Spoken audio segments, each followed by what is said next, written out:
Planning কমিশনের part আমরা করবো। প্ল্যানিং কমিশনের পার্ট 1 ডিসকাস করবো। যে প্রথম পার্টটা আমরা অনেক বড় চ্যাপ্টার, যে পরিকল্পনা কমিশন বা প্ল্যানিং কমিশন আলোচনা করবো, তার পার্ট 1 কে ডিসকাস করবো। ওকে,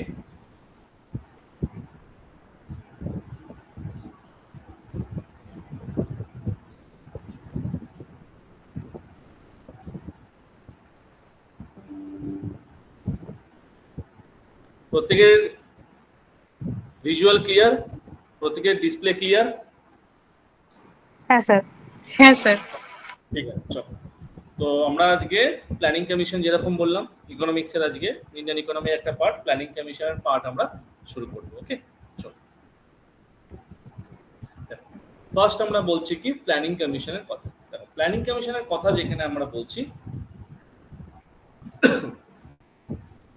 পরিকল্পনা কমিশন। পরিকল্পনা কমিশন বলতে কি বোঝায়? পরিকল্পনা বলতে কি বোঝায়? যে আমরা যখন কোনো কিছু পরিকল্পনা করি, সেটা ডেফিনেটলি বেটার ডেভেলপমেন্টের জন্য করি। এটা প্ল্যানিং করার উদ্দেশ্য কি থাকে? যাতে অর্গানাইজড ওয়েতে যাতে কাজটা করা যায়। এই প্ল্যানিং কমিশন তৈরি করার পিছনে উদ্দেশ্য অন্যতম কি ছিল? যে অন্যতম উদ্দেশ্য ছিল, আমরা বলতে পারি, প্রপার ইকোনমিক্যাল ডেভেলপমেন্ট।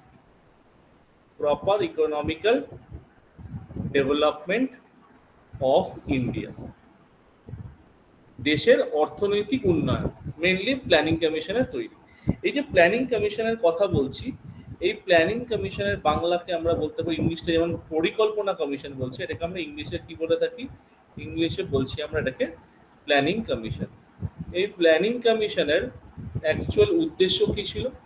দেখো, প্ল্যানিং কমিশনের এই যে প্ল্যানটা, এই প্ল্যানটা কি ধরনের প্ল্যান যদি কখনো বলে, এটা কি টাইপের প্ল্যানের কথা বলছে? আমরা এটাকে ইকোনমিক্যাল প্ল্যানের কথা বলছি। ইকোনমিক্যাল প্ল্যান বা অর্থনৈতিক প্ল্যান বা নীতির কথা আমরা বলছি। এই ইকোনমিক্যাল প্ল্যান প্রথম যেই দেশ এনেছিল বা যেই দেশ শুরু করেছিল তার নাম হচ্ছে USSR, United states of Soviet Russia. তোমরা এটাকে শর্টে রাশিয়াও বলতে পারো। প্রথম শুরু করেছিল কি? USSR, United states of Soviet Russia. এই সোভিয়েত রাশিয়া কি করেছিল? প্রথম দেশের উন্নতির জন্য ইকোনমিক্যাল কিছু প্ল্যানকে নিয়ে এসেছিল। দেশের উন্নতির জন্য ইকোনমিক্যাল কিছু প্ল্যানকে তারা চালু করেছিল। সেই প্ল্যানের তারা শুরু করেছিল কোন টাইমে? 1928, 1908 সালে। যেই ব্যক্তি শুরু করেছিল ইউএসএসআর বা রাশিয়াতে, তার নাম ছিল জোসেফ স্ট্যালিন। তার নাম ছিল কি? Joseph Stalin. রাশিয়াতে অর্থনৈতিক প্ল্যান করতে হেল্প করেছিল কে? জোসেফ স্ট্যালিন অর্থনৈতিক প্ল্যান বা ইকোনমিক্যাল ডেভেলপমেন্টের ক্ষেত্রে কিন্তু হেল্প করেছিল। এবার রাশিয়াতে যেই মডেলে কাজ হতো, সেই মডেলটার নাম হচ্ছে কি? সেই মডেলটার নাম হচ্ছে 5 ইয়ার প্ল্যান বা পঞ্চবার্ষিকী পরিকল্পনা। সেটাকে আমরা বলতাম 5 ইয়ার প্ল্যান বা পঞ্চবার্ষিকী পরিকল্পনা, শর্টে আমরা FYP বা 5 ইয়ার প্ল্যান বলতে পারি। 5 ইয়ার প্ল্যান ক বছরের জন্য হতো? তোমরা বুঝতেই পারছো, 5 বছরের জন্য। তাহলে কি রকম ঘটনাটা দাঁড়াচ্ছে? রাশিয়া ফোকাস করেছিল 1978 সালে জোসেফ স্ট্যালিনের মতামত অনুযায়ী যে একটা ইকোনমিক্যাল প্ল্যান আমরা ডেভেলপ করব। সেই প্ল্যানটা কিভাবে কাজ করবে, প্রতি 5 বছর অন্তর কিভাবে কাজ করছে, আমরা একটা পরিকল্পনা নেবো। যেই পরিকল্পনা আমরা আগামী 5 বছরের মধ্যে সেটাকে বাস্তবায়িত করার চেষ্টা করব। তাই জন্য ওরা ঠিক করে নিত যে এগ্রিকালচারের কতটা ডেভেলপমেন্ট করব, শিল্পের কতটা উন্নয়ন করব, দেশের বেকারত্ব সমস্যা দূরীকরণের জন্য কি কি পদক্ষেপ গ্রহণ করব, সেইগুলো প্ল্যান ছিল। এবার ভারত যখন 47-এ স্বাধীনতা পেল, সেই সময় তো ভারত আন্ডার ডেভেলপ কান্ট্রি হিসেবে ছিল, অনুন্নত দেশ বা গরিব দেশ হিসেবে ভারত ছিল। তো ভারতের কি ছিল প্রয়োজন? Proper economical development and planning, যেটা আমরা একদম উপরে লেফট সাইডে লিখে দিয়েছি। প্রপার ইকোনমিক্যাল ডেভেলপমেন্ট অফ ইন্ডিয়ার জন্য প্ল্যানিং কমিশন তৈরি করা হয়েছিল। তাহলে ভারত কখনো যদি বলা হয় এই যে প্ল্যানিং কমিশন ভারতে কোন মডেলের ওপর কাজ করে, কখনো যদি বলে আমাদের যদি মডেলটার নাম কি, তাহলে এই মডেলটার নাম হচ্ছে 5 ইয়ার প্ল্যান। এই মডেলটার নামই হচ্ছে 5 ইয়ার প্ল্যান বা পঞ্চবার্ষিকী পরিকল্পনা। এই মডেলটার নামই আমরা কি বলবো? 5 ইয়ার প্ল্যান বা পঞ্চবার্ষিকী পরিকল্পনা। এই মডেলের ভিত্তিতে কাজ করবে। তাহলে এই পঞ্চবার্ষিকী পরিকল্পনা ভারতেও চালু হয়েছিল, কিন্তু ভারতে কবে চালু হয়েছিল দেখো, পরিকল্পনা কমিশন 1950 সালের মার্চ মাসে, যদি বলে কত তারিখ আমরা বলে দেবো সিম্পলি 15 মার্চ চালু হয়েছিল। 1950-এর 15 মার্চ আমাদের চালু হয়েছিল কি পরিকল্পনা কমিশন। তাহলে এর পিছনে অনেক ঘটনা রয়েছে, এর পিছনে ঘটনা এটা বলতে 5 ইয়ার প্ল্যান তো, যেটা পঞ্চবার্ষিকী পরিকল্পনাটা। হ্যাঁ 5 ইয়ার প্ল্যান আমি লিখে দিয়েছি দেখো, 5 ইয়ার প্ল্যান। ঠিক আছে, তো এই যে পঞ্চবার্ষিকী পরিকল্পনার কথা বলা হচ্ছে, এই যে জোসেফ স্ট্যালিন রাশিয়াতে চালু করেছিল এবং ভারতে পরিকল্পনা কমিশন নামে চালু করেছিল। এই যে 1950 সালে যখন হয়েছিল, তখন আমাদের দেশের প্রধানমন্ত্রী কে ছিল? জওহরলাল নেহেরু, JLN। এ কে ছিল? জওহরলাল নেহেরু প্রাইম মিনিস্টার ছিল তখন, মানে বলতেই পারি আমরা ভারতের প্রথম প্রাইম মিনিস্টার। এই সময় একাধিক প্ল্যান ভারতে হয়েছিল। যেমন 1944 সালে একটা প্ল্যান হয়েছিল বম্বে প্ল্যান। আমি একটুখানি বলছি, এই জায়গাটা বুঝে নাও। দেখো এটার ব্যাকগ্রাউন্ড, পরিকল্পনা কমিশন হট করে তৈরি হলো কেন, তার পিছনে কিছু কারণ আছে। আমরা বলি 1944 সালে একটা প্ল্যান তৈরি হয়েছিল, বম্বে প্ল্যান। এই বম্বে প্ল্যান যেটা তৈরি হয়েছিল, এখানে 8 জন শিল্পপতি বা 8 জন ইন্ডাস্ট্রিয়ালিস্টকে নিয়ে তৈরি হয়েছিল। 8 জন শিল্পপতি বা 8 জন ইন্ডাস্ট্রিয়ালিস্টকে নিয়ে তৈরি হয়েছিল, 8 জন শিল্পপতি নিয়ে তৈরি হয়েছিল। এই শিল্পপতির অন্যতম লিডার ছিল হচ্ছে JRD Tata. JRD Tata, Jehangir Ratanji Dadabhai Tata. JRD tata এই প্রথম একজন অন্যতম শিল্পপতি ছিল। এতগুলো শিল্পপতির মধ্যে একটা উল্লেখযোগ্য শিল্পপতি ছিল JRD টাটা। এই যে প্ল্যানিং কমিশন তৈরি করেছিল, এবং এই প্ল্যানিং কমিশনের চেয়ারম্যান সবসময় কে হয় মাথায় রাখবে, প্ল্যানিং কমিশনের চেয়ারম্যান হবে অলওয়েজ যে প্রাইম মিনিস্টার থাকবে। তখন প্রথম প্রাইম মিনিস্টার কে ছিল? জওহরলাল নেহরু। যখন যে প্রাইম মিনিস্টার চেঞ্জ হয়েছে, সে তখন ওই প্ল্যানিং কমিশনের চেয়ারম্যান ছিল। এবার কি বলছে দেখো, পরিকল্পনা কমিশন 1950 সালের 15ই মার্চ ভারত সরকারের একটি রেজুলেশন দ্বারা, রেজুলেশন মানে একটা নিয়ম কানুনের দ্বারা, একটি বহিঃসাংবিধানিক বা অসংবিধানবিদ্ধ হিসাবে, অসংবিধিবদ্ধ হিসেবে প্রতিষ্ঠিত হয়েছিল, মানে কনস্টিটিউশনাল, নন কনস্টিটিউশনাল বডি। এটি বিভিন্ন অর্থনৈতিক উন্নয়ন উদ্বেগের বিষয়ে ভারত সরকার একটি উপদেষ্টা সংস্থা হিসেবে কাজ করে। তাহলে এ কি করতো? ভারত সরকারকে উপদেশ দিত, অ্যাডভাইস করতো, যে কি অ্যাডভাইস করতো, কি করে ইকোনমিক্যাল ডেভেলপমেন্টে কাজ করা যায়। তাহলে উপদেষ্টা হিসেবে কাজ করতো। তাহলে এতে সভাপতিত্ব বা চেয়ারম্যানশিপ কি করে? প্রধানমন্ত্রী। প্রধানমন্ত্রী মানে যিনি পদাধিকার বলে সদস্য হিসেবে দায়িত্ব পালন করে। কিন্তু মাথায় রেখো, 2014 সালের 17ই আগস্ট, 2014 সালের 17ই আগস্ট এইটা কিন্তু বিলুপ্ত হয়ে যায়। প্ল্যানিং কমিশনের ক্ষমতা কমিয়ে দেওয়া হয়। ক্ষমতা কমিয়ে দেওয়া হয়, বিলুপ্ত হয়ে যায়, মানে ক্ষমতাটাকে কমিয়ে দিয়ে নতুন একটা সংস্থা তৈরি করেছিল। কেন ক্ষমতা কমানোর প্রয়োজন ছিল আর নতুন সংস্থা তৈরি করার কেন প্রয়োজন ছিল? তার কারণ হচ্ছে যে যত দিন যাচ্ছে ইকোনমিক্যাল প্ল্যানিং, ডেভেলপমেন্ট, টেকনোলজির সাথে অ্যাডজাস্ট করে চলা, সিমিলারিটি রেখে চলা, সেটা পরিকল্পনাটা আস্তে আস্তে মানুষের চিন্তা ভাবনা পরিবর্তন হচ্ছে। প্ল্যানিং কমিশন মডার্ন অ্যাপ্রোচের সঙ্গে খুব একটা সুইটেবল হচ্ছিল না। সেই জন্য কি চেষ্টা করা হলো? সেই জন্য চেষ্টা করা হলো যে প্ল্যানিং কমিশনকে চেঞ্জ করে, বা প্ল্যানিং কমিশনের ক্ষমতাকে কমিয়ে, কিছুটা বন্ধ করেনি কিন্তু ক্ষমতাটাকে কমিয়ে একটা নতুন সংস্থা আনার কথা বলা হলো। সেই নতুন সংস্থাটা কবে এলো? এই নতুন সংস্থার নাম হচ্ছে নীতি আয়োগ। তোমরা অনেকেই নাম শুনেছো এই কথাটা। নতুন সংস্থার নাম হচ্ছে নীতি আয়োগ। এই নীতি আয়োগের ফুল ফর্ম কি? ন্যাশনাল ইনস্টিটিউশন ফর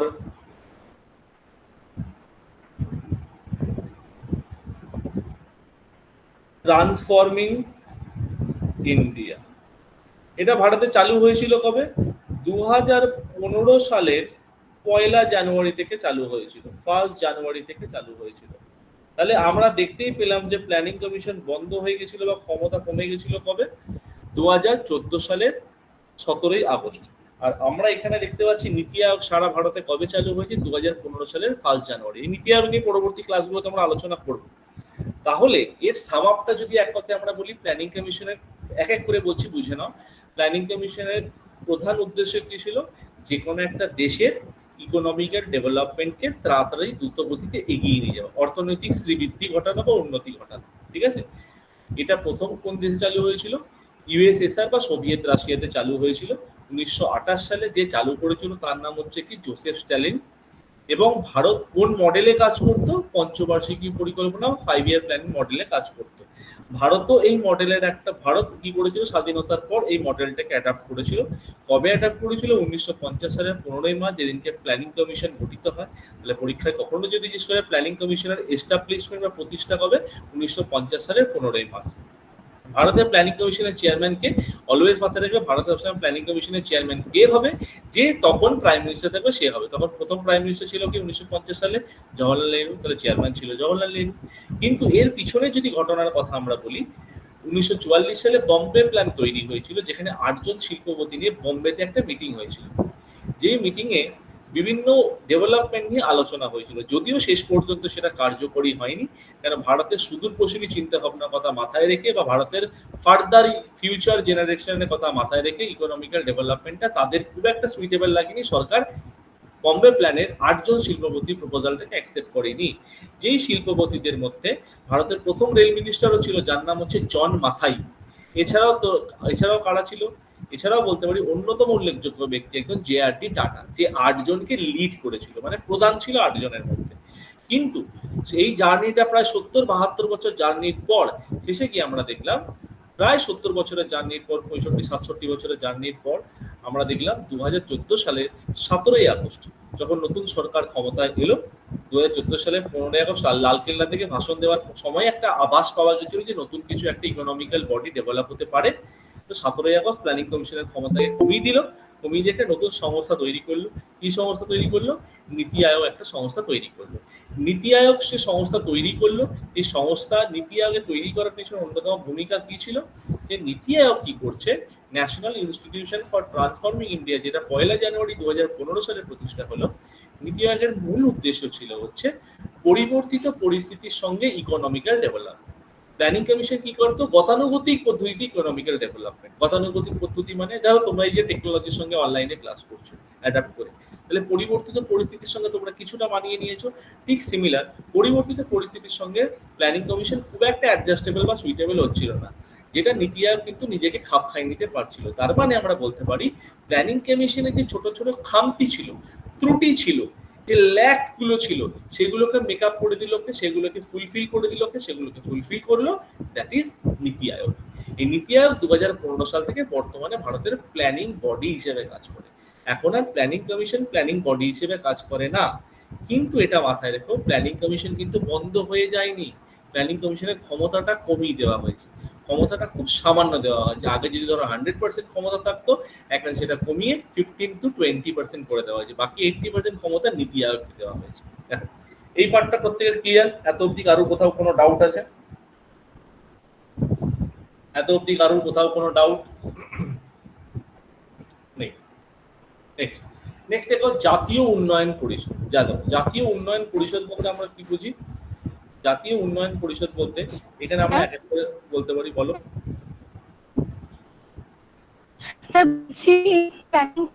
বললেন যে বিলুপ্ত হয়ে যায়নি, তো এই 17 অগস্ট 2014 তাহলে কি হয়েছিল ব্যাপারটা? মানে ক্ষমতা শুধু কমিয়ে দেওয়া হয়েছিল এটা? প্ল্যানিং কমিশনের ক্ষমতাটাকে কমিয়ে দেওয়া হলো। প্ল্যানিং কমিশন যে কাজগুলো করতো ওই কাজগুলো বন্ধ করে দিল, ক্ষমতাটাকে কমিয়ে দিল। আচ্ছা, শুধু এটাই হয়েছিল, আর এটাই উঠে হয়েছিল। যায়নি পুরো এখনো? প্ল্যানিং কমিশন বন্ধ হয়ে গেল, এটা কিন্তু বিশাল বড় একটা ভুল সেন্টেন্স। প্ল্যানিং কমিশনের ক্ষমতা কমিয়ে দিল, প্ল্যানিং কমিশনের জায়গায় নতুন একটা বডি তৈরি হলো, যে বডিটার নাম হলো নীতি আয়োগ। কিন্তু নীতি আয়োগ কার্যকরী হলো 2015 1 জানুয়ারি। বুঝতে পারলে? ওকে ওকে, হ্যাঁ, থ্যাংক ইউ। জাতীয় উন্নয়ন পরিষদ। জাতীয় উন্নয়ন পরিষদ কি? ন্যাশনাল ডেভেলপমেন্ট কাউন্সিল, যেটাকে আমরা শর্টে কি বলে থাকি? ন্যাশনাল ডেভেলপমেন্ট কাউন্সিলকে আমরা জাতীয় উন্নয়ন পরিষদ বা ন্যাশনাল ডেভেলপমেন্ট কাউন্সিলকে শর্টে বলে থাকি এনডিসি। এনডিসি কি? National development council. কিছুটা মানে শুনে বুঝতে পারছো, নাম শুনে কি করতে পারে? যে দেশের ডেভেলপমেন্টের জন্য একটা পরিষদ গঠন করা হয়েছিল, যেটার নাম হচ্ছে জাতীয় উন্নয়ন পরিষদ। এটা কবে তৈরি হয়েছে? 1952 সালে। তারিখটা মাথায় রেখো, 6 আগস্ট। এই দিবসটাকে হিরোশিমা দিবস হিসেবে পালন করা হয়। 1952 6 আগস্ট জাতীয় উন্নয়ন পরিষদ হিসেবে পালন করা হয়। এবার এটি কি করছে? এটি ভারতের উন্নয়ন সংক্রান্ত বিষয়ে সিদ্ধান্ত গ্রহণ, উন্নয়ন সংক্রান্ত ডেভেলপমেন্ট পারপাসে সিদ্ধান্ত গ্রহণ, দ্যাট ইজ ডিসিশন নেবে এবং নীতি নির্দেশনার জন্য শীর্ষ সংস্থা হিসেবে কাজ করবে। শীর্ষ সংস্থা মানে হচ্ছে সর্বোচ্চ সংস্থা, যেটাকে ইংলিশে বলা হয় কি অ্যাপেক্স বডি। অ্যাপেক্স বডি বা শীর্ষ সংস্থা মানে হচ্ছে কি সর্বোচ্চ সংস্থা হিসেবে কাজ করবে। এই যে এনডিসির কথা বলছি, মাথায় রাখো এই এনডিসি কি হিসেবে কাজ করে, এনডিসি অ্যাডভাইজারি বডি হিসেবে কাজ করবে। এনডিসি কি হিসেবে কাজ করছে, অ্যাডভাইজারি বডি। অ্যাডভাইজারি বডি মানে খেয়াল রেখো উপদেষ্টামূলক সংস্থা। উপদেষ্টামূলক সংস্থা, এরা কি করছে, সরকারকে উপদেশ দিচ্ছে, উপদেষ্টামূলক সংস্থা। এছাড়াও প্ল্যানিং কমিশন যে বলতো এগ্রিকালচারে আমার এত এত হাজার কোটি টাকা লাগবে, ইন্ডাস্ট্রি ডেভেলপমেন্ট করতে আমার 2000 কোটি টাকা লাগবে, প্ল্যানিং কমিশন তো শুধু বলে দিত কত টাকা লাগবে, টাকাটাকে ফাইনালি অ্যাপ্রুভ দিত কে, অ্যাপ্রুভাল দিত কে, অ্যাপ্রুভ করতো কে, স্যাংশন করতো কে, টাকাটাকে স্যাংশন করতো কে, এনডিসি। তাহলে এনডিসি কি করতো, এনডিসি প্ল্যানিং কমিশনের কে প্ল্যানগুলোকে কি দিত, অ্যাপ্রুভাল দিত, মঞ্জুরি দিত, ঠিক আছে। অ্যাপ্রুভাল মানে মঞ্জুরি দেওয়া, গ্র্যান্ট করা। তো এনডিসি অ্যাপ্রুভাল দিত কাকে, অ্যাপ্রুভাল কাকে দিত, plans of the planning commission. Planning কমিশনের পরিকল্পনাগুলোকে কি করতো, মঞ্জুরি দিত। Plans of the planning commission, planning কমিশনের পরিকল্পনাগুলোকে মঞ্জুরি দিত, ঠিক আছে। এবার প্ল্যানিং কমিশন তো 5 বছর হিসেবে কাজ করতো, আমরা জানি কি 5 ইয়ার প্ল্যান, 5 বছরের রোল মডেলে কাজ করতো, 5 বছরের রোল মডেলে কাজ করতো, 5 ইয়ার মডেল আমরা বলছি। এই 5 বছরের কৃষিক্ষেত্রে কত টাকা দেওয়া হবে না দেওয়া হবে সেটা ফাইনাল তোকে এনডিসি। এই এতে এই এনডিসির চেয়ারম্যান যে কথা, এটা মাথায় রাখো, এনডিসির যে চেয়ারম্যান সেও কিন্তু প্রাইম মিনিস্টার। তাহলে এনডিসির চেয়ারম্যানকে, এও কিন্তু পিএম বা প্রাইম মিনিস্টার। তাহলে এনডিসি চেয়ারম্যানের কথা যদি বলি, এনডিসি চেয়ারম্যান কে ছিল, প্রাইম মিনিস্টার বা পি। এবার তোমরা বলবে 1952 সালে ভারতের প্রধানমন্ত্রী কে ছিল, জওয়াহরলাল নেহরু। কারেক্ট, ঠিক আছে, জওয়াহরলাল নেহরু ছিল পিএম। আর এনডিসি কি করতো, এনডিসির আরেকটা কাজ যেটা আমি লিখেছি, ইকোনমিক্যাল স্যাংশন কি করতো, ইকোনমিক্যাল স্যাংশন মানে হচ্ছে আর্থিক অনুমোদন দিত, মঞ্জুরি দিত মানে হচ্ছে আর্থিক অনুমোদন দিত, হ্যাঁ এত টাকা তুমি খরচা করতে পারবে। আর্থিক অনুমোদন বলতে এখানে কি বলছে, economical sanction, economical sanctions, economical sanctions দিত, ঠিক আছে। তাহলে আর্থিক অনুমোদন দিত। এই পয়েন্টটা আমরা পেয়ে গেলাম। এবার আমরা দেখো নেক্সট স্লাইডে যাব। আমরা বলছি যে প্ল্যান, প্ল্যান চালু হলো কবে, প্রথম পঞ্চবার্ষিকী পরিকল্পনা দিয়ে শুরু হলো। এই প্রথম পঞ্চবার্ষিকী পরিকল্পনার সময়ও কে ছিল, জওহরলাল নেহরু প্রাইম মিনিস্টার ছিল। তাহলে চেয়ারম্যান কে ছিল, জওহরলাল নেহরু, পেয়ে গেলাম আমরা। তাহলে জওহরলাল নেহরু এই সময় কে ছিল, পিএম বা প্রাইম মিনিস্টার। তাহলে প্রথম পঞ্চবার্ষিকী পরিকল্পনার সাল কত ছিল, 1951 থেকে 56, 5 বছর। কিরম ভাবে কাজ হতো, 51 থেকে 56, তোমার যদি সিঙ্গেল ইয়ারে কোনো 6 বছর হয়ে যাবে, কিন্তু কিরম ভাবে করবে, 51 এপ্রিলের 1 তারিখ থেকে 52 31 মার্চ, 1 বছর। 52 এপ্রিলের 1 তারিখ থেকে 53 31 মার্চ, এরকম করে যদি হিসাব করে দেখো তোমরা, 5টা ফাইন্যান্সিয়াল ইয়ার হচ্ছে, সেটা কি বলছে, ঠিক আছে। এবার এই যে প্ল্যানটা করেছিল, এই প্ল্যানটার পিছনে কি কার হাত ছিল, হ্যারোড ডোমার হাত ছিল। এই প্ল্যানটার পিছনে প্ল্যান মেকার কারা ছিল, হ্যারোড আর ডোমার। এই হ্যারোড ডোমারের হাত ছিল বলে এই প্ল্যানটাকে বলা হতো কি, হ্যারোড ডোমার মডেল। এই কখনো যদি বলা হয় হ্যারোড ডোমার কে ছিল, এই হ্যারোড ডোমার কে ছিল, আমরা বলতে পারি অ্যাগ্রো ইকোনমিস্ট, অ্যাগ্রো ইকোনমিস্ট, কৃষিজ অর্থনীতিবিদ। তাহলে হ্যারোড ডোমার কে ছিল, অ্যাগ্রো ইকোনমিস্ট। এইবার দেখো আমরা বলছি এই সময় চেয়ারম্যানের কথা বলছি, চেয়ারম্যান কে বললাম, চেয়ারম্যান ছিল হচ্ছে প্রাইম মিনিস্টার। হয়ে গেল আমাদের জওহরলাল নেহরু, আমি ছোট্ট করে লিখে দিচ্ছি জওহরলাল নেহরু। আর যদি বলা হয় ভাইস চেয়ারম্যান কে ছিল, এই সময় যদি বলা হয় ভাইস চেয়ারম্যান কে ছিল, তাহলে আমরা কে বলবো, গুলজারিলাল নন্দা, গুলজারিলাল নন্দা। তো ভাইস চেয়ারম্যান কে ছিল, গুলজারিলাল নন্দা। তাহলে খেয়াল দেখো, তাহলে চেয়ারম্যান আমরা পেয়ে গেলাম কি, prime minister that is Jawaharlal Nehru, vice chairman কে ছিল গুলজারিলাল নন্দা, হয়ে গেল। এইবার এখানে বলছে এর মূল লক্ষ্য ছিল, এই ফার্স্ট 5 ইয়ার প্ল্যানের লক্ষ্য কি ছিল, দেশের কৃষিজ উন্নয়ন, মানে কি এগ্রিকালচারাল ডেভেলপমেন্ট। এগ্রিকালচারাল ডেভেলপমেন্ট কেন, সেই সময় ভারত কি জাতীয় দেশ ছিল, কৃষিজ দেশ ছিল, ঠিক আছে। তাহলে কৃষিজ, তখন একটা স্লোগানই ছিল, কৃষি আমাদের ভিত্তি, শিল্প আমাদের ভবিষ্যৎ।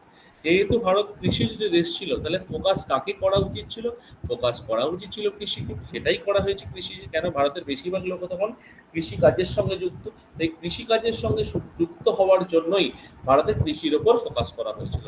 এবং প্রতিটা যখন প্ল্যান করা হতো, পরিকল্পনা যখন নেওয়া হতো, এই পরিকল্পনার সময় একটা লক্ষ্যমাত্রা নেওয়া হতো যে ডেভেলপমেন্ট আমরা এত % করবো, যে আমি টার্গেট রাখছি যে আমি এই বছর 110 টাকা কামাবো। এবার 110 টাকা যদি বেশি কামাতে পারি বা রোজগার করতে পারি তাহলে আমার প্ল্যানটা সফল, আর 110 টাকা যদি কম রোজগার করতে পারি তাহলে আমার প্ল্যানটা ফেলিয়ার। ঠিক সরকার টার্গেট নিতে হয় যে আমি কত % ডেভেলপমেন্ট করবো। সরকার টার্গেট নিত আমি 2.1% ডেভেলপমেন্ট করবো, মানে একটা লক্ষ্যমাত্রা মানে কি টার্গেট, প্রত্যেকটা প্ল্যানে গভর্নমেন্ট একটা টার্গেট নিত 2.1% ডেভেলপমেন্ট করবো। আর যেটা পেত, যেটা সফল হয়েছে, অর্জন করেছে মানে কি অ্যাচিভ করেছে, অর্জন করেছে বলতে কি বলবো আমরা অ্যাচিভ করেছে। তার মানে সরকার টার্গেট নিত যে জিডিপি বা দেশের মোট উন্নয়নের বা গ্রস ডোমেস্টিক প্রোডাক্ট বা মোট আভ্যন্তরীণ উৎপাদনের আমরা 2.1% ডেভেলপমেন্ট করবো। মানে আমি চাইলাম এবছর আমার 100 টাকা হয়েছে, সামনের বছর 102 টাকা 10 পয়সা হবে, 2.1%। কিন্তু আমার সেটা যদি বেশি হয়ে যায় তাহলে প্ল্যানটা সাকসেসফুল, নালে ফেলিয়ার। তাহলে এখানে বলছে তাহলে এই পরিকল্পনার প্ল্যানটা কি হয়েছে, সফল হয়েছে। তাহলে প্ল্যানটা যখনই বলছে সফল হয়েছে তাহলে আমরা এখানে ইজিলি বলতে পারি যে এই যে প্ল্যানটা বলছে সফল হয়েছে, এই সফলের ক্ষেত্রে তাহলে অ্যাচিভ কত হয়েছে 3.6%, তাহলে ডেফিনেটলি প্ল্যানটাকে আমরা সফল বলতে পারি। ঠিক আছে, এরপর কি বলছে, তো এই পরিকল্পনায় দেশে 5টি আইআইটি স্থাপন করা হয়েছে, 5খানা আইআইটি। আইআইটি কথার ফুল ফর্ম কে বলতে পারবে? আইআইটি কথার ফুল ফর্ম কে বলতে পারবে?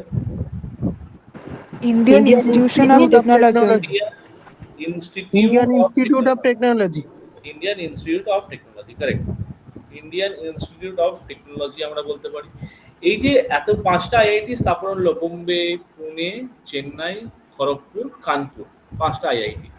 তো এর মধ্যে আমরা যদি বলি প্রথম আইআইটি কোনটা, খড়গপুর আইআইটি, ভারতের মোস্ট প্রেস্টিজিয়াস জায়গা খড়গপুর আইআইটি প্রথম এস্টাবলিশড হয়েছিল। যদি বলা হয় কত সাল, মাথায় রেখে 1951 সালেই খড়গপুর আইআইটি প্রতিষ্ঠা হয়েছে। কখনো যদি বলে খড়গপুর আইআইটি কত সালে প্রতিষ্ঠা হয়েছে তাহলে মাথায় রাখবে 1951 সালে। তাহলে এটা খড়গপুর আইআইটি কি শুধুমাত্র ভারতে একটা আইআইটি নয়, এটা ভারতের প্রথম IIT, Indian institute of technology, ভারতের প্রথম আইআইটি।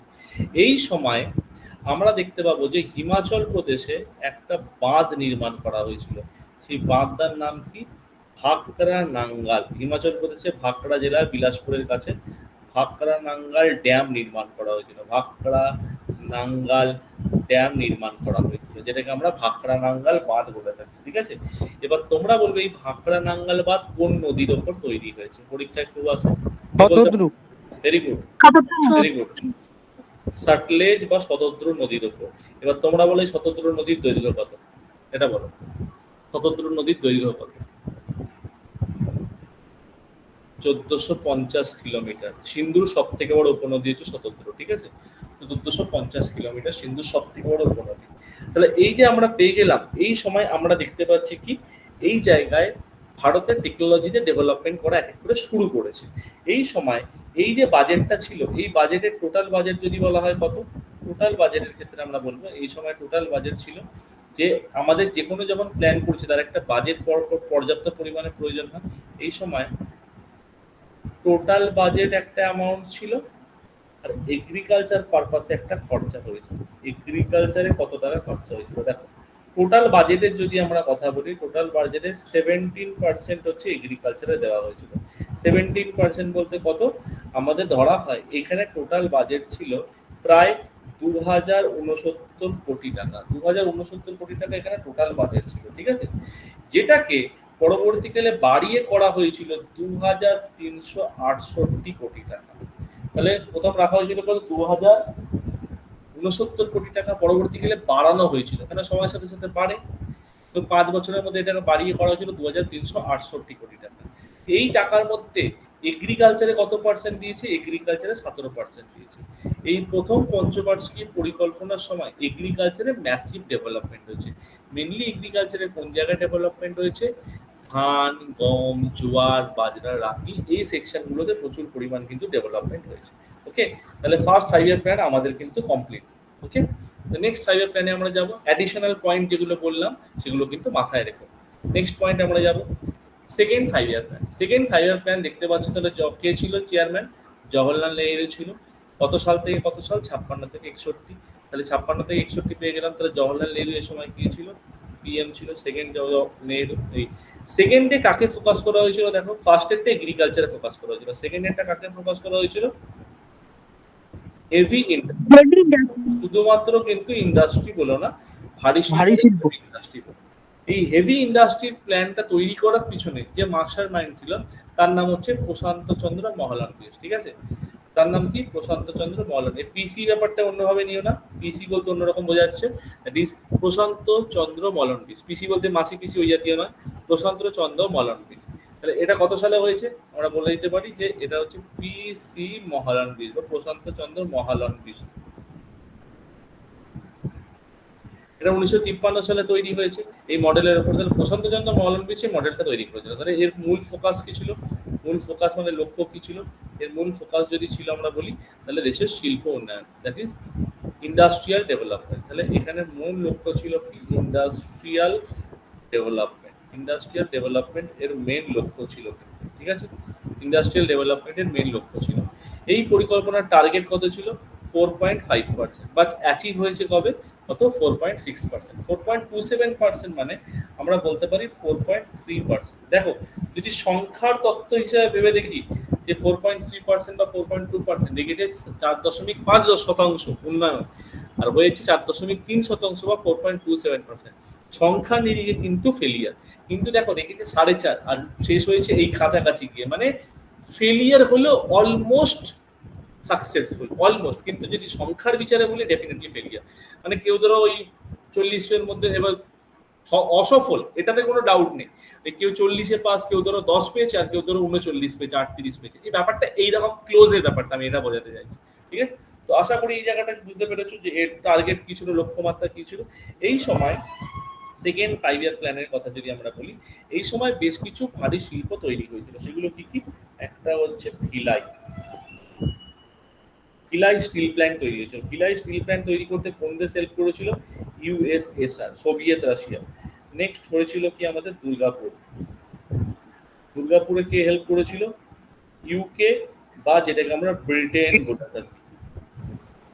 আর লাস্ট আমাদের কে রয়েছে? লাস্ট আমাদের হচ্ছে রাউরকেল্লা, যেটা ব্রাহ্মণী নদীর তীরে অবস্থিত। এবার বলো রাউরকেল্লা কে তৈরি করতে হেল্প করেছে? জার্মানি। আমরা বলবো ওয়েস্ট জার্মানি। ঠিক আছে, জার্মানি বা ওয়েস্ট জার্মানি। ঠিক আছে, এই তিনটে কথা মাথায় রেখো। Villi steel plant, Durgapur steel plant, Rourkela steel plant. ঠিক আছে, এই তিনটে কিন্তু মোস্ট ইম্পর্টেন্ট। এই তিনটে কার সহায়তায় কিন্তু তৈরি হয়েছে। ওকে, নেক্সট এবার আমরা লাস্ট পয়েন্টে আসি। টার্গেট অ্যাচিভ পেয়ে গেছি, টার্গেট 4.5%, এটা হচ্ছে টার্গেট। আর অ্যাচিভ হচ্ছে কি? অর্জন কথা হচ্ছে অ্যাচিভ কথা আমরা বলি, অ্যাচিভ হচ্ছে 4.27%। যাই হোক, এই পরিকল্পনা অনেক বিশেষজ্ঞ দ্বারা সমালোচিত হয়েছিল। ফলস্বরূপ ভারতে 1957 সালে অর্থ প্রদানের সংকট সম্মুখীন হয়েছিল। অর্থ প্রদানের সংকট বলতে এখানে কি সংকট বোঝাচ্ছে? Payment crisis.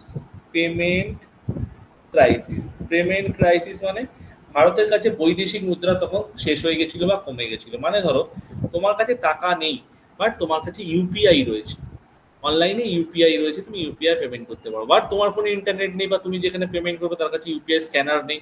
কারণ বুঝতে পারছো তোমার কাছে টাকা না থাকার সমানই হয়ে গেল।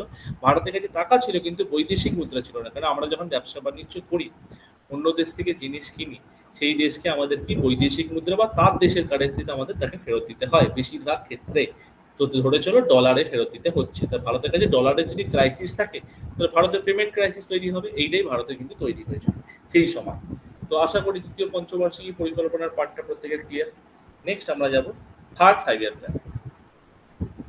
থার্ড 5 ইয়ার প্ল্যান কত সাল? 1961 থেকে 66। থার্ড 5 ইয়ার প্ল্যানে কে ছিল চেয়ারম্যান?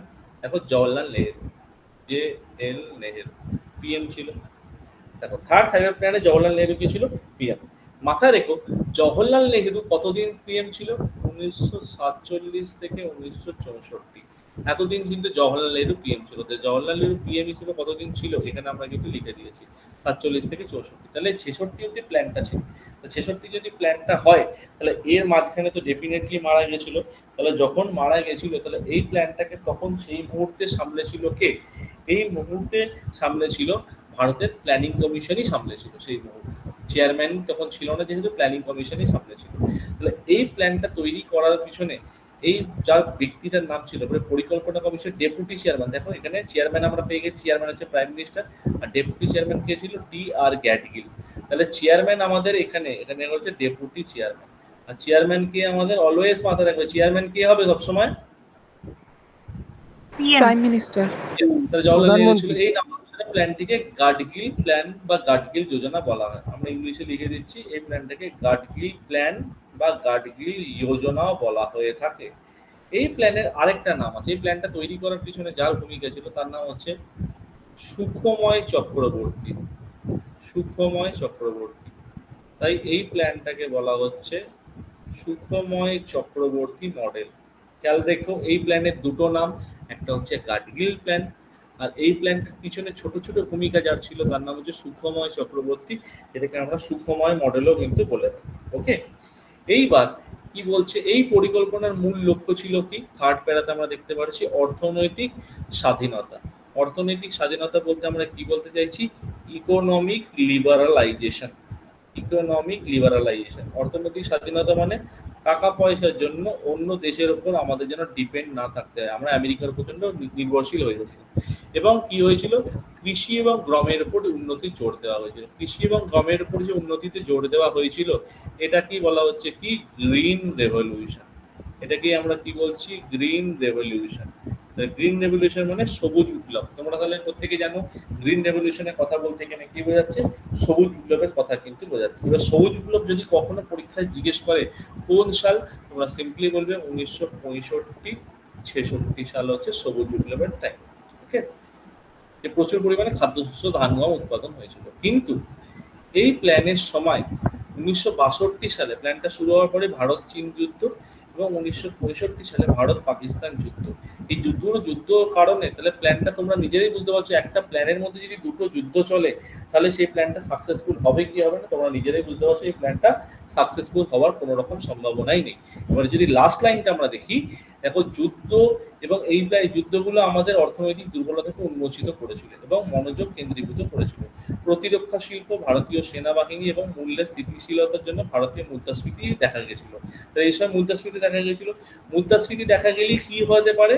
মূল্যের স্থিতিশীলতা মানে হচ্ছে devaluation of money. Devaluation of money. Devaluation of money মানে টাকার অবমূল্যায়ন। তাহলে আমরা এটাকে বলতে পারি কি? টাকার অবমূল্যায়ন। টাকার অবমূল্যায়ন। টাকার অবমূল্যায়ন। এই অবমূল্যায়ন কথার অর্থ কি? অবমূল্যায়ন কথার অর্থ হচ্ছে আজকে যদি আমি একটা জিনিস 100 টাকায় কিনছি, যুদ্ধের পর সেই জিনিসটার দাম বেড়ে গেল, সেই জিনিসটা আমি 140 টাকা দিয়ে কিনছি, তাহলে টাকার ভ্যালু কমে গেছে। 100 টাকায় পাচ্ছিলাম, এখন 140 টাকা কিন্তু টাকার ভ্যালু কমে গেছে। তখন কি হচ্ছে? দাম বেড়ে গেছে মানে কি? ভ্যালু কমে গেছে। ঠিক আছে, মানে 140 টাকায় সেই জিনিসটা পাচ্ছি, তাহলে ডিভ্যালুয়েশন অফ মানি এই সময় দেখা গেছে। কেন? দুটো যুদ্ধ। এবার এই যে দুটো যুদ্ধ হয়েছিল, এই 1964 সালে যেই ব্যক্তি, এই সময় 1964 সালে আবার ডেপুটি প্রধানমন্ত্রী হিসেবে কে ছিল? গাডগিল ছিল, প্ল্যানিং কমিশনের ডেপুটি চেয়ারম্যান। আর ডেপুটি প্রধানমন্ত্রী বা ডেপুটি প্রাইম মিনিস্টার হচ্ছে গুলজারিলাল নন্দা, যেটা প্রথমে ছিল ডেপুটি প্রাইম মিনিস্টার হিসেবে এই সময় কিন্তু ছিল। এই সময় প্রচুর খাদ্যশস্য উৎপাদন হওয়ার জন্য এই সময় দেখা গেল আমাদের একটা ভারতের সংস্থা তৈরি হলো। সেই সংস্থাটায় কি বলা হচ্ছে? 1965 সালে তৈরি হলো এফসিআই। এফসিআই কথার অর্থ হচ্ছে ফুড কর্পোরেশন অফ ইন্ডিয়া। খাদ্যশস্য তো তৈরি করলে হবে না, তাকে মজুত করে রাখার মতো পর্যাপ্ত ব্যবস্থা দরকার। এই জন্য কি তৈরি হলো? Food corporation of India. Food corporation of India FCI তৈরি হলো। ওকে, তাহলে এই জায়গাটা আশা করি বুঝতে পারছো যে এফসিআই এই সময় তৈরি হয়েছিল। প্ল্যানটার টার্গেট ছিল কত? প্ল্যানটার টার্গেট ছিল 5.6%। 5.6% অ্যাচিভ কত হয়েছে? 2.4%, মানে অর্ধেকেরও কম। তাহলে আমরা বলতে পারি অলমোস্ট ফেলিয়ার। 5.6% যদি টার্গেট হয়, 2.4% কিন্তু ফেলিয়ার। এবং এই সময় ইনফ্লেশন দেখা গেছিল। এই যে ইনফ্লেশন মানে মুদ্রাস্ফীতি, তোমরা আমি আগেও বলেছি এই সময়।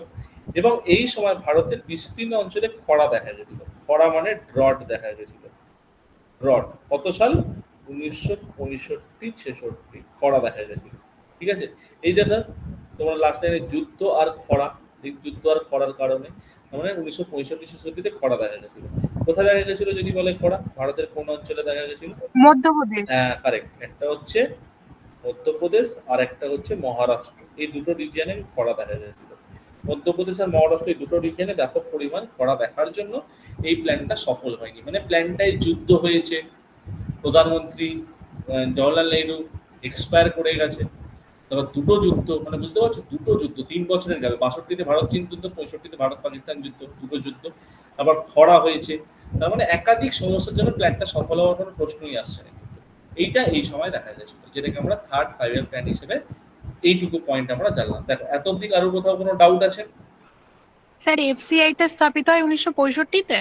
আবার বলো। এফসিআই এফসিআই প্রতিষ্ঠিত হয় ফুড কত সালে? কর্পোরেশন 65 সালে, 1965 সালে ফুড কর্পোরেশন অফ ঠিক ইন্ডিয়া আছে। প্রতিষ্ঠা হয়েছে 1965। ওকে। স্যার এনডিসি কত সালে প্রতিষ্ঠিত হচ্ছে? কিসে? এনডিসি মানে জাতীয় উন্নয়ন পরিষদ। 1952 সালে 6ই আগস্ট। আচ্ছা। নেক্সট, এবার দেখো, একটা যুদ্ধ হয়ে যাওয়ার পর সরকারের কাছে কিন্তু পর্যাপ্ত পরিমাণে টাকা থাকে না। আমরা যদি বলি আমাদের ফ্যামিলিতে যদি কারোর বড় রকম হেলথ ইস্যু হয়, তাহলে আমাদের কাছে বড় ধরো ট্যুর করার মতো, আমাদের কাছে ঘুরতে যাওয়ার মতো পয়সা থাকবে না। মধ্যবিত্ত ঘরের কথা আমরা বলছি, নিম্ন মধ্যবিত্ত ঘরের কথা। তো সেক্ষেত্রে ঠিক সিমিলার, তখন আর প্ল্যানটাকে কন্টিনিউ করা যায় না। এই জন্য কি হলো, একটা হলিডে ডিক্লেয়ার করা হলো। কি হলিডে? Plan holiday. তাহলে প্ল্যান হলিডে ডিক্লেয়ার করলো। এই প্ল্যান হলিডে যখন ডিক্লেয়ার করলো, সেই সময় 1966 সালে তো প্ল্যানটা শেষ হলো। আর 1966 সালে ভোটে জয়ী হয়ে প্রধানমন্ত্রী হলেন কে? ইন্দিরা গান্ধী। এই ভারতীয় অর্থনীতি ইন্দিরা গান্ধীর এন্ট্রি, ভারতীয় রাজনীতিতে ইন্দিরা গান্ধীর এই প্রথম এন্ট্রি হলো। তাহলে ইন্দিরা গান্ধী যখনই হলো, ইন্দিরা গান্ধী এখানে এন্ট্রি হলো। এবার ইন্দিরা গান্ধী যে 66 সালে এলো, এখানে প্ল্যান হলিডে হলো। এই প্ল্যান হলিডে কথার অর্থ হচ্ছে সিঙ্গেল প্ল্যান চালু হলো। Single plan. প্ল্যান হলিডে যদি কত বলা হয়, দেখো দেখতেই পাচ্ছ তোমরা, 1966 থেকে 69 প্ল্যান হলিডে। তাহলে আমরা বলতেই পারি 1966 থেকে 1969। সিঙ্গেল প্ল্যান মানে 1966 এর এপ্রিলের 1 তারিখ থেকে 1967, 1967 31শে মার্চ, 1967 এর 1 এপ্রিল থেকে 1968 এর 31শে মার্চ বা 31 মার্চ, 1968 এর সেম পিরিয়ড থেকে আমরা বলতে পারি যে 1969 এর 31 মার্চ। তাহলে এই জিনিসগুলো আমরা দেখতে পাচ্ছি। তাহলে এইখান থেকে আমরা এক এক করে কি বলতে পারি, যে এই জিনিসগুলো থেকে আমরা প্রত্যেকটা ক্ষেত্রে আলোচনা করে বলতে পারবো যে এইখানে এই অঞ্চলগুলোতে যেগুলো দেখা যাচ্ছে, সেইগুলোর প্রত্যেকটার ক্ষেত্রেই আমাদের এই সিঙ্গেল প্ল্যান করে চলেছিল। তাহলে সিঙ্গেল প্ল্যান মানে 3খানা প্ল্যান চলেছিল, 3টে প্ল্যান চলেছিল। এই যে 3খানা প্ল্যান চলেছিল, এই 3টে প্ল্যানের মধ্যে মোস্ট ইম্পর্টেন্ট প্ল্যান ছিল কোনটা? মোস্ট ইম্পর্টেন্ট প্ল্যান ছিল এই 3টের মধ্যে প্রথমটা। কেন?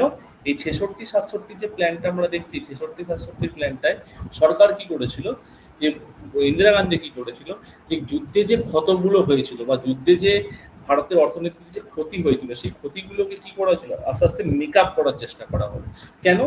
দেখো, এই পরিকল্পনা ছুটির পিছনে প্রধান কারণ ছিল ভারত পাকিস্তান যুদ্ধ, চীন ভারত যুদ্ধ এবং খরাও রয়েছে। আসলে তৃতীয় পঞ্চবার্ষিকী পরিকল্পনা ব্যর্থ হয়। এই পরিকল্পনার সময় বার্ষিক পরিকল্পনা তৈরি হয়, সিঙ্গেল অ্যানুয়াল প্ল্যান, যেটাকে আমরা বলছি না সিঙ্গেল প্ল্যান, এটাকে সিঙ্গেল অ্যানুয়াল প্ল্যানও বলা হয়ে থাকে।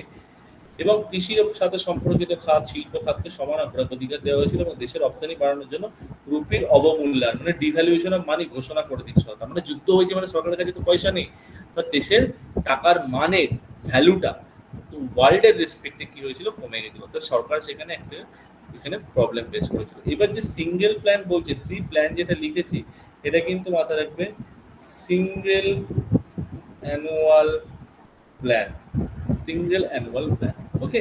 তাহলে এরপর আমরা ঘোষণা করছি কি, চতুর্থ পঞ্চবার্ষিকী পরিকল্পনা। দেখো চতুর্থ পঞ্চবার্ষিকী পরিকল্পনা যখন হয়েছিল, তাহলে এখানে চেয়ারম্যান কে ছিল, ফার্স্টেই বলো দেখো, চেয়ারম্যান কে হবে? ইন্দিরা গান্ধী। তাহলে ইন্দিরা গান্ধী। চেয়ারম্যান কে হয়ে গেল? চেয়ারম্যান হয়ে গেল পিএম, আর পিএম হয়ে গেল ইন্দিরা গান্ধী।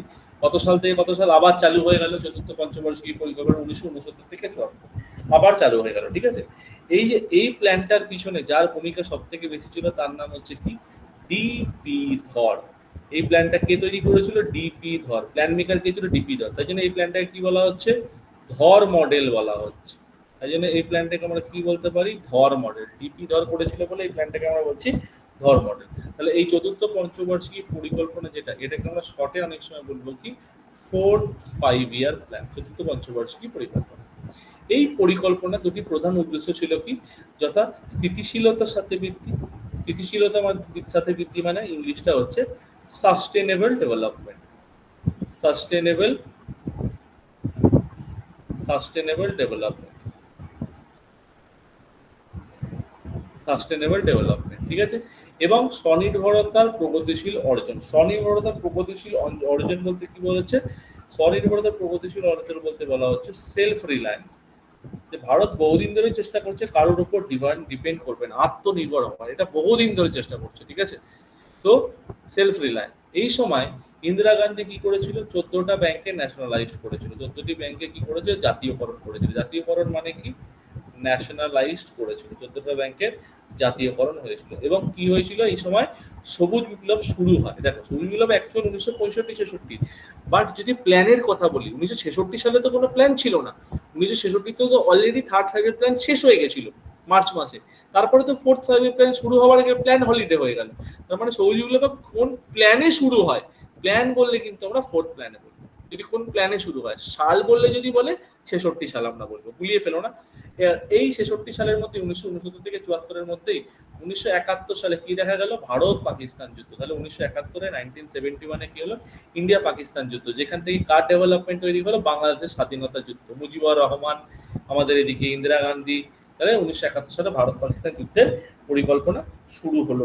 এই যে পরিকল্পনা এক এক করে শুরু হলো, এই সময় এই যে সবুজ বিপ্লবের কনসেপ্টটা আরো মাথাচাড়া দিয়ে আকার দিল। কেন? যুদ্ধ হচ্ছে মানে খাদ্যের ক্রাইসিস দেখা যাবে। এই যে সবুজ বিপ্লব আমরা বলছি, এটাকে আমরা যেটা বলছি green revolution.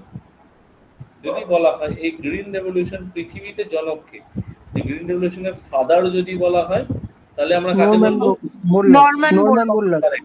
Norman Borlaug, correct, একদম নরম্যান বোরলগ। মেক্সিকান, ইউএস এর লোক ছিল কিন্তু মেক্সিকোতে রিসার্চ করেছিল। Norman Borlaug, BOURLAUG, Borlaug. আর যদি বলে father of Indian green revolution, MS Swaminathan. MS Swaminathan, যিনি আগের বছর লাস্ট ইয়ার মারা গেছেন, এমএস স্বামীনাথন। এমএস স্বামীনাথন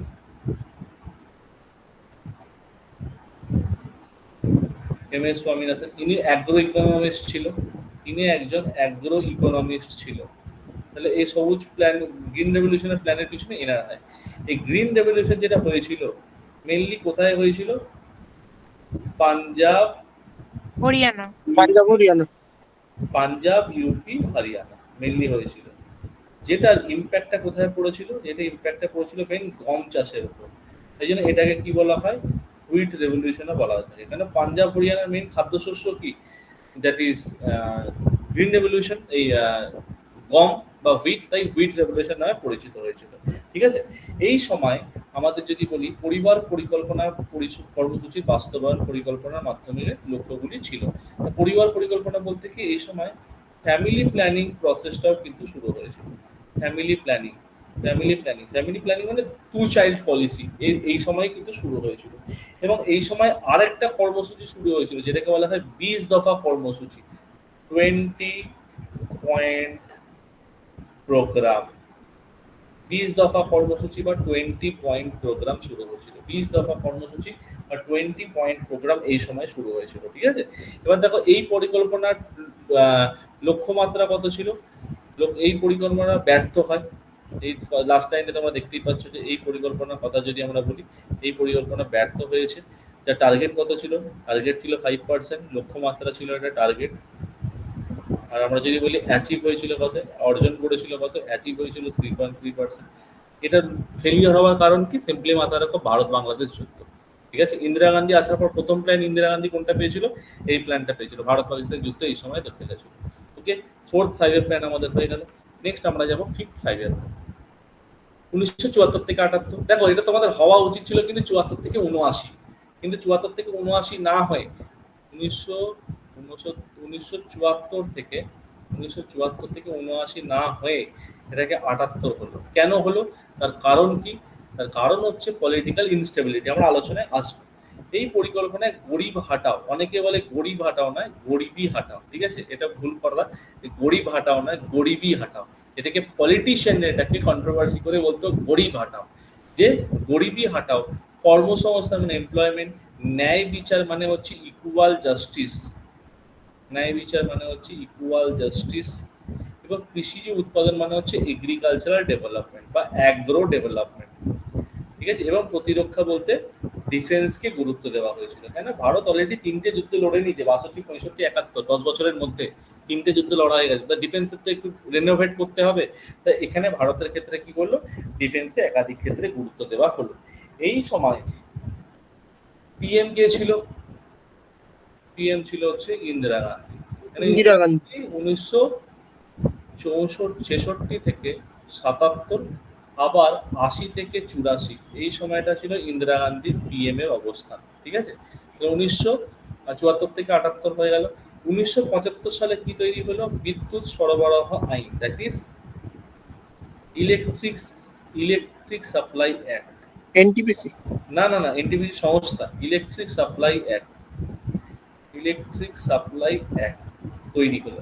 এবং 1975 সালে একটি, এটা ছাড়া 1975 সালে কি হলো, বিদ্যুৎ সরবরাহ আইন, ইলেকট্রিক সাপ্লাই অ্যাক্ট তৈরি হলো। এছাড়াও তৈরি হলো কি 1975 সালে, এছাড়াও আমরা বলতে পারি 1975 সালে তৈরি হলো দুটো সংস্থা, একটা হচ্ছে এনটিপিসি আর একটা হচ্ছে এনএইচপিসি। 1975 সালে দুটো সংস্থা তৈরি হলো। 1975-এ NTPC, national thermal power corporation, জাতীয় তাপবিদ্যুৎ সংস্থা, NHPC, national hydro power corporation, জাতীয় জলবিদ্যুৎ সংস্থা, এই দুটো সংস্থা তৈরি হলো। এছাড়া 1975 সালে দেখো কি তৈরি হয়েছে, 20 দফা কর্মসূচি। 20 দফা কর্মসূচি মানে এটাকে ইংলিশে কি বলবো, 20 পয়েন্ট প্রোগ্রাম। 20 পয়েন্ট প্রোগ্রাম চালু হয়েছিল। ন্যূনতম প্রয়োজন প্রোগ্রাম, মিনিমাম নিডস প্রোগ্রাম। ন্যূনতম প্রয়োজন প্রোগ্রাম মানে হচ্ছে মিনিমাম নিডস প্রোগ্রাম, তোমরা যেটাকে বর্তমানে রেশন ব্যবস্থা বলো, প্রোগ্রাম চালু হয়েছিল। এবং জাতীয় মহাসড়ক ব্যবস্থা, জাতীয় মহাসড়ক বলতে কি, কে বলতে পারবে জাতীয় মহাসড়ক বলতে কি বোঝাচ্ছে, ন্যাশনাল হাইওয়ে। ন্যাশনাল হাইওয়ে চালু হয়েছিল, ঠিক আছে, এনএইচ, ন্যাশনাল হাইওয়ে চালু হয়েছিল। তাহলে এতগুলো ঘটনা কিন্তু এই সময় আমরা দেখতে পেয়ে গেলাম। ঠিক আছে, এই সময় কিন্তু তৈরি হয়েছিল। এবার এই সময় যে তৈরি হয়েছিল, সামগ্রিকভাবে এই পরিকল্পনা সফল হয়েছে, কোনো রকম নেগেটিভ কিছু দেখছি না তো। টার্গেট কত ছিল, লক্ষ্যমাত্রা ছিল কত, টার্গেট ছিল 4.4%, আর অ্যাচিভ কত হয়েছে 4.8%। তাহলে এটা হচ্ছে অ্যাচিভ। তাহলে আমি এই প্ল্যানটাকে কি বলবো, এই প্ল্যানটাকে আমি সাকসেস, বা আমি এটাকে সফল বলে দিতে পারবো। প্ল্যানটা সাকসেস ছিল।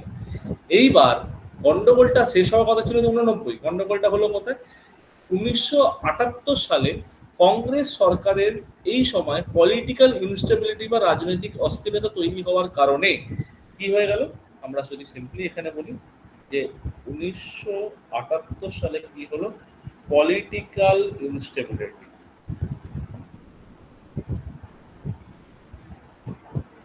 দ্যাট ইজ রাজনৈতিক অস্থিরতা তৈরি হওয়ার কারণে এই সময় ইন্দিরা গান্ধী ভোটে হেরে গেল। এই সময় কি হলো, ইন্দিরা গান্ধী ভোটে হেরে গেল। রাজনৈতিক অস্থিরতার কারণে ইন্দিরা গান্ধী ভোটে হেরে গেল এবং প্রথম ক্ষমতায় চলে এলো কে, জনতা দল। এই জনতা দলেরই লিডার ছিল হচ্ছে কি, মোরারজি দেশাই।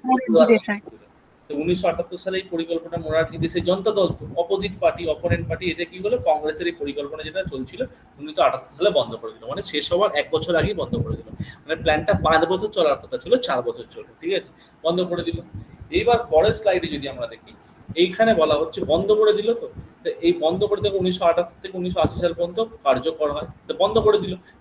পঞ্চবার্ষিকী পরিকল্পনা অবসানের পর মানে বন্ধ করে দেওয়া হলো। এই যে এখানে বলা হচ্ছে কি, এখানে বলা হচ্ছে কি, ঘূর্ণায়মান পরিকল্পনা। এই যে ঘূর্ণায়মান পরিকল্পনাকে আমরা কি বলতে পারি, এখানে রোলিং প্ল্যান। তাহলে বন্ধ করে দিল। তাহলে বন্ধ করে দিল যখন, এই সময় এই রোলিং প্ল্যান কত সাল, 1978 থেকে 80, 1978 থেকে 80 এই টাইম পিরিয়ডটায় কে ছিল এখানে পিএম বা চেয়ারম্যান, এখানে পিএম বা চেয়ারম্যান ছিল, বলো কি হবে, মোরারজি দেশাই। কারেক্ট, ওই তো প্রধানমন্ত্রী ছিল মোরারজি দেশাই। ইন্দিরা গান্ধী আবার 80 সালে ফিরে এলো, তখন আবার এ সরে গেল, মোরারজি দেশাই সরে গেল। তাহলে মোরারজি দেশাই গভর্নমেন্ট এখানে সরকার চালিয়েছিল। মোরারজি দেশাই গভর্নমেন্ট কতদিন সরকার চালিয়েছিল, 1978 থেকে 80। এরাও চালাতে পারেনি, এরাও রিজাইন করে দিয়েছিল রাষ্ট্র। ঠিক আছে, তাহলে এখানে দুটো কথা মাথায় রেখো। ইন্দিরা গান্ধী যদি সময়কালের কথা বলি, ইন্দিরা গান্ধী, তাহলে আমি বলেছি ইন্দিরা গান্ধী প্রধানমন্ত্রী হিসেবে সময়কাল ছিল 1966 থেকে 77, প্রধানমন্ত্রী হিসেবে কিন্তু, হ্যাঁ, 1980 থেকে 84 সালে মৃত্যুর পর রাজীব গান্ধী ক্ষমতায় চলে আসে। তাহলে এই সময় চালু হয়েছিল। ঠিক আছে, এবার এই সময় 1960 সালে কংগ্রেস রোলিং প্ল্যান প্রত্যাখ্যান করে দেয়। মানে 1960 সালে কি হলো, আবার কংগ্রেস ক্ষমতায় চলে এলো, জনতা দল সরে গেল, তো সরকার চালাতে পারলো না।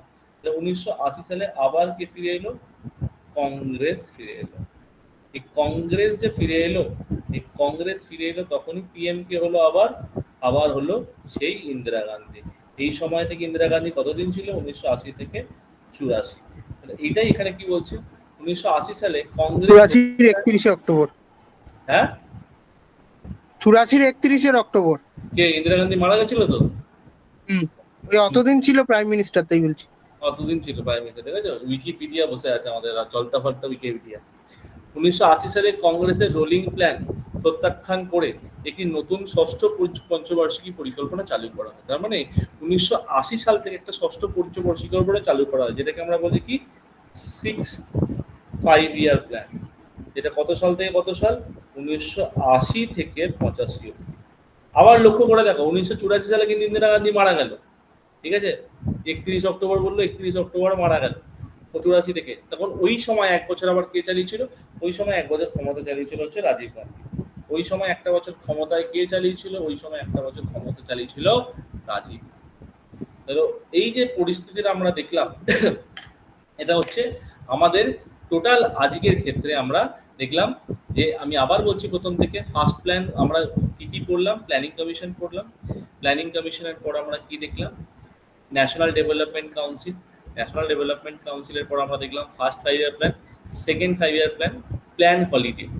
তারপর দেখলাম আমরা third 5 year plan, fourth 5 year plan, 78-এ বন্ধ হয়ে গেল, ঠিক আছে। ফোর্থ 5 year প্ল্যান, থার্ড হচ্ছে তোমার হচ্ছে 51 থেকে 56 হচ্ছে ফার্স্ট 5 year প্ল্যান, 56 থেকে 61 হচ্ছে সেকেন্ড 5 year প্ল্যান, 61 থেকে 63 থার্ড। তারপর তিনটে সিঙ্গেল প্ল্যান, যেটাকে প্ল্যান হলিডে বলি, 69 থেকে 69, 69 থেকে 74 ফোর্থ 5 year প্ল্যান, আর 74 থেকে 79 হওয়ার কথা 78 শেষ হয়ে গেল সিক্স 5 year প্ল্যান। তারপর আমাদের চলে এলো কে প্ল্যান রোলিং প্ল্যান বা ঘূর্ণায়মান। রোলিং মানে কি, 78 থেকে 79, 79 থেকে 80, দুটো রোলিং প্ল্যান। 78-এর 1 এপ্রিল থেকে 31 মার্চ, আর 79 31 মার্চ, আর 79 1 এপ্রিল থেকে 80 31 মার্চ। তারপর তো আবার কংগ্রেস এন্ট্রি হয়ে গেল। এইটা হচ্ছে আমাদের আজকে ফার্স্ট পার্ট ছিল। নেক্সট দিনকে আমরা সিক্স প্ল্যান 1988 থেকে 80 থেকে 85 অব্দি আমরা আলোচনা শুরু করব, ঠিক আছে। কারোর কোনো ডাউট আছে, কোনো কোয়ারিজ? হ্যাঁ স্যার, বলো। এনডিসি তো 1952 সালে স্থাপিত হয়, আর ওরা তো অ্যাপ্রুভাল দেওয়ার পরেই তাই 5 years প্ল্যান গুলো মানে সঠিক পরিমাণে অর্থ ব্যয় করার অনুমতি পায়। তা ফার্স্ট 5 years প্ল্যান তো 51-তে শুরু হয়েছিল, তা এনডিসি তো 52-তে চলে। হ্যাঁ অফলাইন ব্যাচের স্টুডেন্ট? হ্যাঁ এই কোশ্চেনটা আমি জিজ্ঞেস করেছিলাম, তুমি অ্যানসার দাও। ক্লাসে আমি জিজ্ঞেস করেছিলাম, অ্যানসার দাও। স্যার, আমার কোশ্চেন করলে হবে? আমি জিজ্ঞেস করেছিলাম এই কোশ্চেনটা ক্লাসে, মনে পড়ছে? হ্যাঁ কি না বলো। না স্যার, আপনার প্ল্যানিং কমিশনের ক্লাস করিনি আমি। ও আচ্ছা, দেখো তাহলে অ্যাপ্রুভাল কে দিয়েছিল? অফলাইনে ব্যাচে অনেকে আছে এখানে, বলো অ্যাপ্রুভাল কে দিয়েছিল, বলো। আরবিআই দিয়েছিল। হ্যাঁ এক্স্যাক্টলি, আরবিআই ফাইন্যান্স মিনিস্ট্রিকে অ্যাপ্রুভাল দিয়েছিল।